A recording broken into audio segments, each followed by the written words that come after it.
Good morning. How are you doing? I believe you are fine and doing great at home. I welcome you to today's class. In our previous class, we discussed on environmental physiology, and we defined environmental physiology as the effects of the environment on the growth and development of farm animals. We explained some climatic factors such as temperature, pressure, relative humidity, how they have effects on egg production, milk production, reproduction, and growth of farm animals. We looked at each of these climatic factors and their effects on the growth and development of farm animals. Now, for today's class, we will be discussing on livestock management. Livestock management. That is how animals can be reared by the farmers. Now we have four animals to discuss under livestock management. But for this week, we'll be limiting our discussion on two, the poultry birds and the goats. The poultry birds and goats. So we're looking at the housing system, the feeding, hygiene, and sanitation practices of these two animals. Now, before we move to the details of our lesson, now livestock management is a topic, as I've said, for week 9. Now let's see our learning objectives. At the end of the lesson, the students should be able to 1. Define livestock management. 2. Discuss the rearing of poultry birds and goats under the following headings: A. Housing, B. Feeding, C. Hygiene, and D. Sanitation. Now, let's see the definition of livestock management. Livestock management is the rearing of animals in a farm profitably through good selection, breeding, housing, adequate feeding, and health care. Livestock management is the rearing of animals in a farm profitably. A farmer rears animals for profit. Even you, if you want to practice the rearing of animals, you rear the animals for profit. Either you sell the animal by the time they are grown up, or you even eat them, at least it is profitable to you as a farmer. Now, good selection. As a farmer needs to select the type of animal he or she wants to rear. Is it poultry birds, ruminants, or non-ruminant animal? So that is good selection. A farmer must be able to select the type of animal he or she wants to rear. Then breeding, the breeds of such animal. Let's take poultry birds, the domestic fowl as example. We have breeds of the layer, we have the broiler. The layers and the broiler, they are breeds of domestic fowl. Also, the housing. What type of housing system would a farmer employ the rearing farm animals that will fit the animal that he or she wants to rear? Then adequate feeding. We know that feeds, they are very, very important in the growth and development of farm animals. So the feeding of the farm animal is also compulsory in livestock management. Then finally, health care. Sanitation, vaccination, they are very, very important to give to farm animals to fight against diseases. Now, let's see the livestock management systems. There are three types of livestock management system. We have the extensive or free-range system, intensive system, and we have the semi-intensive system. Now, under the extensive or free-range system, here animals are allowed to move about freely. They are allowed to roam over a large area of land, to move freely in search of food, in search of pasture. They are allowed to graze by themselves, to look for food by themselves. Now, intensive system is the second one. Here, animals are completely restricted. That is, they are completely confined within a house or an enclosure. They are completely confined. The house will be built for them, and these animals are not allowed to move out of their house. So they are confined in the house. So feed and water will be provided for them. Then number three is semi-intensive system. Here the animals are allowed to forage, that is to move about within an enclosure, within an enclosure, within a fenced area, that is within the farm, and house is also provided for them to sleep at night. To sleep at night. I believe you understand these three types of livestock management system. The extensive or free range system, where animals are allowed to move about and look for pasture or eat on their own.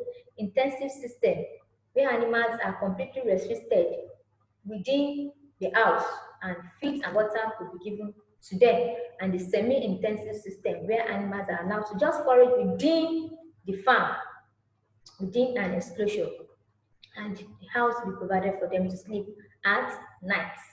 I believe you are following me. Now let's move on. Let's see the poultry. Let's discuss on the poultry. Told you poultry, birds and goats are what we are going to discuss for this class. The term poultry refers to all domesticated birds. Domesticated birds such as turkey, ducks, geese, chicken, and so on. And these domesticated birds, they are reared for meat, for egg, and for manure. When you talk about domesticated birds, from the knowledge of domestic animals, that is, they are birds that can be reared in the house. They can be reared in the house. They are not wild animals, but they are domestic animals that they can be reared in the house. So they are reared for meat production, for egg production, or for manure. That is, their feces can serve as manure to crops. Now let's see the breeds of domestic fowls. The egg producer, that is the layers. An example of the egg producer is the white and brown leghorn and the warren. They are the example of the egg producers. The second breed of domestic fowl is the meat producer. That is the broilers. The broilers, they are the meat producers. An example is Hubbard, Sussex, and Cornish, among others. Also, we have the dual purpose breeds. That is, these breeds, they can be reared for egg production and they can be reared for meat production. Example is the Rhode Island Red and the New Hampshire. So the dual purpose breeds, they can be reared for egg production, that is, they can produce egg and as well produce meat. They can be reared for egg production and meat production. Then the fourth one is the local breeds. They are found in villages and towns, like the local fowls. They can be seen on the streets, in towns, in villages, roaming about. Now let's move on. The poultry management system. We have three poultry management systems: the extensive or free-range system, the semi-intensive system, and the intensive system. Now, under the extensive or free-range system, here the poultry birds, they are allowed to go about just like the local fowl. They are allowed to move about, to look for grains on their own, to look for feed on their own. Then we have the semi-intensive system. Here, house will be provided for them. So their enclosed in an area. They are allowed to move about just in an enclosure, and they will return to their cage or their house at night. Example, types of semi-intensive system. We have the fold system and the run system. And also we have the intensive system. Under intensive system, the animals, they are confined, they are restricted in their house. And right in their house, water and feed will be provided for them. Types of this intensive system, we have the deep litter system and the battery cage system. Now, for you to understand better, let me show you the picture. This is extensive or free-range housing system. You can see the local fowl. They are moving about to look for feeds, to look for insects and even worms right on the feed here. They move about on their own. Even at night, they can sleep. They can sleep on the trees or anywhere they can sleep. They can sleep on the trees or anywhere at night. So this is extensive or free-range housing system. The local fowls will move freely. Now, this is semi-intensive housing system. Example is the fold. So this is like a mobile house for them. So the animals, the fowl, here, they will move into this fold, and the farmer would put the fold into an enclosure here that is not far to their house, but just in they are still around the farm area, the farmland. So they'll be allowed to feed, to move about, and later in the evening, they will enter this fold and they will be taken back to their house.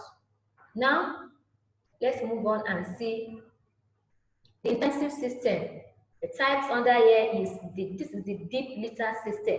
You can see this is the large scale production of fowl here. So the fowl here, they are restricted. They are restricted, they are confined in their house. They are not allowed to move about, unlike the extensive system. So feeds will be given to them. This is the feeding trough, and even you can see their feeding trough is here, and even their water trough is also here. Now let's move on. Let's see the battery cage system. So this is the battery cage system here. Also an example of intensive system. So under this system here, you can see this is the battery cage here, and this system is normally used for the layers. So this is the end. The layers are here. They will lay the eggs. They lay their eggs here, and this is where their feed will be poured into, and they will feed here. So this is the battery cage system. Now let's move on to incubation. So incubation is another important process in poultry birds, in the rearing of poultry birds. Incubation is the process of providing fertilized egg with optimum temperature, relative humidity, and ventilation necessary for the development of chicks and their successful hatching. So a fertilized egg will be provided with temperature, relative humidity, and ventilation, so that this fertilized egg would develop into a chick.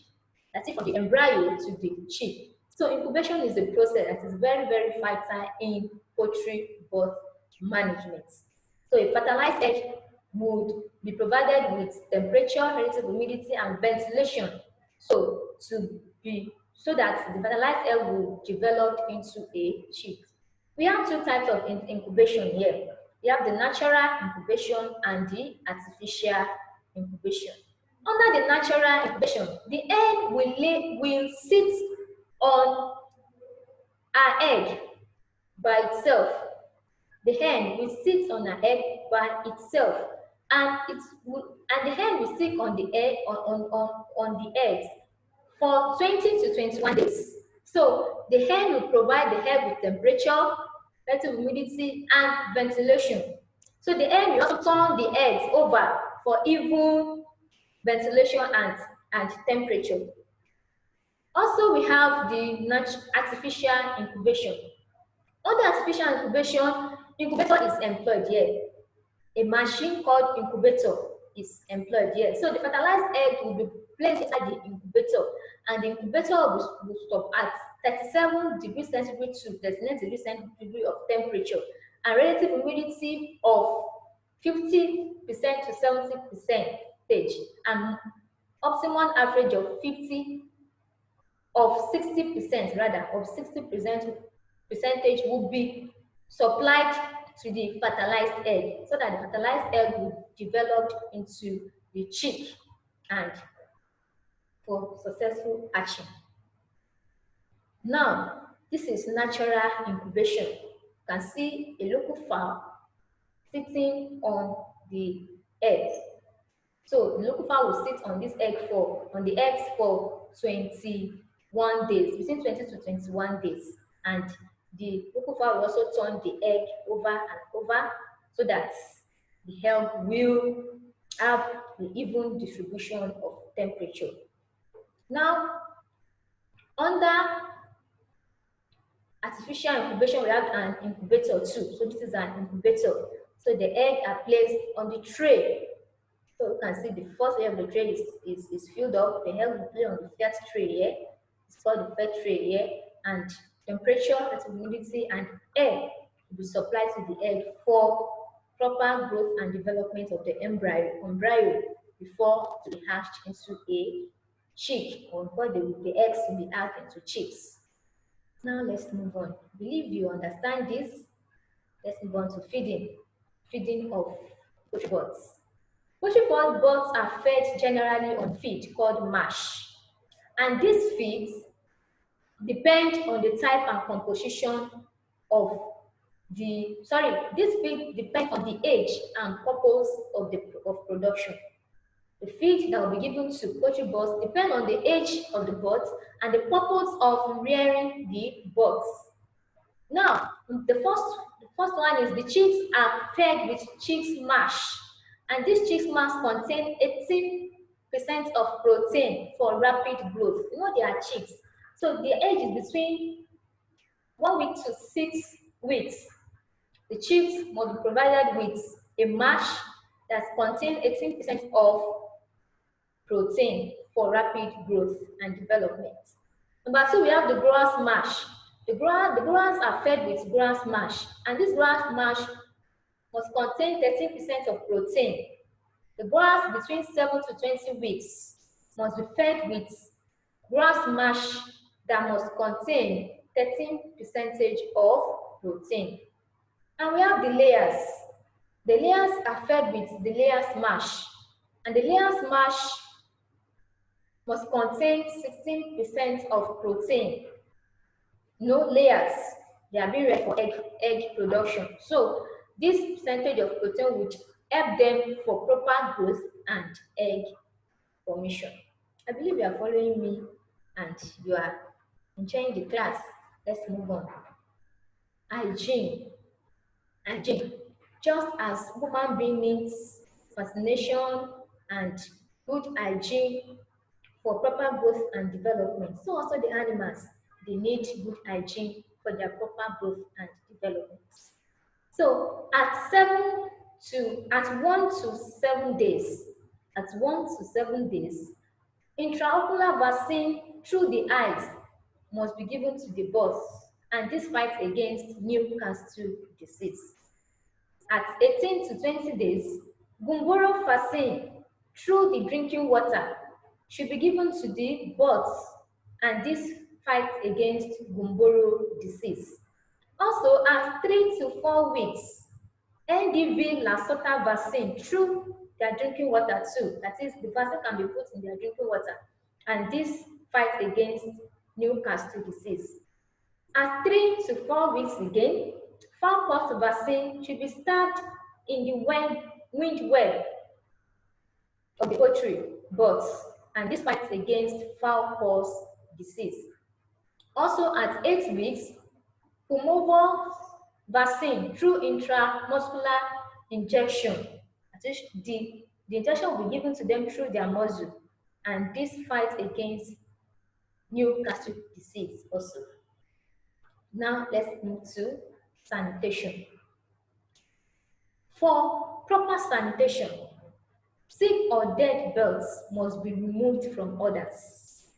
Any bird that is sick, any bird that is sick or dead must be removed urgently from others so that the birds will not infect other birds with diseases. Drinkers should be washed thoroughly. Both their drinkers and the drinking trough and the feeding trough should be washed thoroughly. Then visitors should not be allowed into poultry houses. You ask me why. Visitors coming from wherever he or she is coming from, running from outside, and putting on his or her footwear into the poultry house. The footwear might have been contaminated with germs, and once the visitor enter with his or her footwear into the poultry house, this can infect the poultry birds with diseases and germs. Birds should be dewormed regularly to kill internal parasites. There are internal parasites, internal worms that develop in the poultry birds. So once they are dewormed, these internal parasites will be killed. So the birds should be dewormed regularly to kill internal parasites. I believe you are enjoying the class and you are following me. Now let's move to goats. End our discussion on poultry birds. Now let's move to goats. Goat is a hollow-horned small ruminant. No, the goat is a ruminant, is a ruminant animal. The goat is a ruminant animal. So the goat belongs to the family Bovidae and the genus Capra. Goat is red for its meat, milk, then hide and skin. Goat is red for its meat, milk, and hide and skin.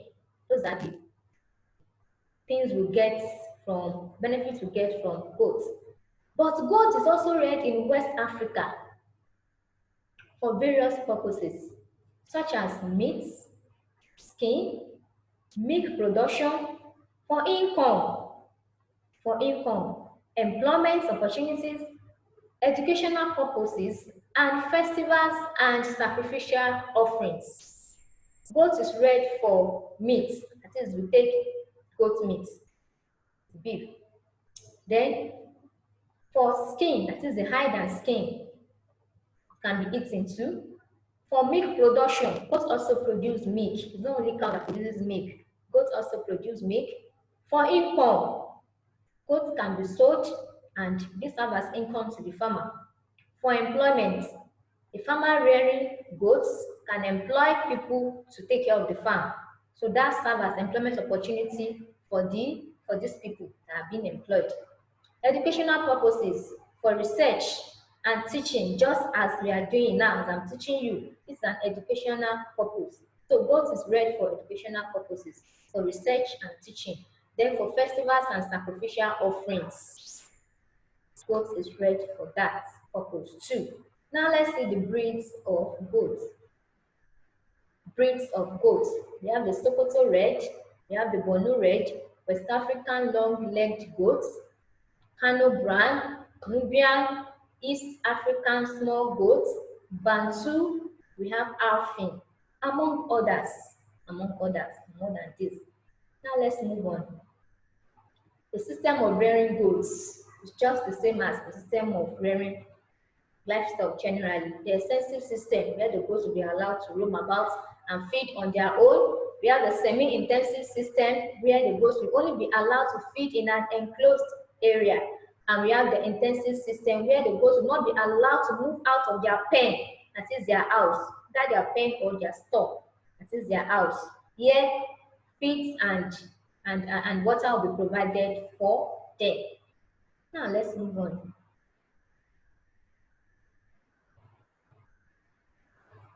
So this is an intensive system, as you have seen, because they are allowed to move about just on their own to look for food to eat, remnants, kitchen waste. They are allowed to eat it to look for food on themselves. This is semi-intensive system. These goats, they are confined in an area, just in an enclosure within the farming area. That is where these goats are. That is semi-intensive system, and they will return to their pen probably later in the evening. And this is intensive system. You can see the pen, they are inside the pen, and feed will be given to them, and water, and even fascination will be given to them as they are here. So they are restricted, they are confined in this house, they are not allowed to move out at all. Now let's move on. Housing. Housing. Both must be provided with shade from the sun and rain. The house should be well ventilated and the house should be kept dry. Their wall can be made of bricks, mud, or wood, and the roof of their pen can be made of metal or asbestos sheets, or even plant materials called thatched. These are straws, plant material called thatched. And their beddings, where they can lay, they can defecate, could be straw wood shaving. So this is about their housing. Now let's move on. They are feeding. Goats feed mainly on roughages, that is grasses and plants. Also, they can be fed on concentrate feeds, that is grains. Can be fed on grains and household and kitchen waste.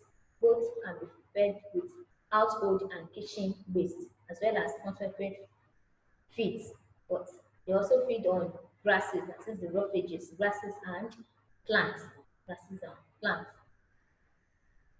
Let's move on. Let's see the hygiene and sanitation. The routine measures that can be adopted for goats' health care and sanitation are: number one, the goat's pen and store should be washed and cleaned daily. The goat's pen and store should be washed and cleaned daily. This is their house should be washed and cleaned daily. Sick animals should be isolated and treated urgently so that it won't infect others. Number three, dead animals should be buried. They should be buried. It won't be nice that dead animals or any dead goats will be decaying in the pen where other animals are.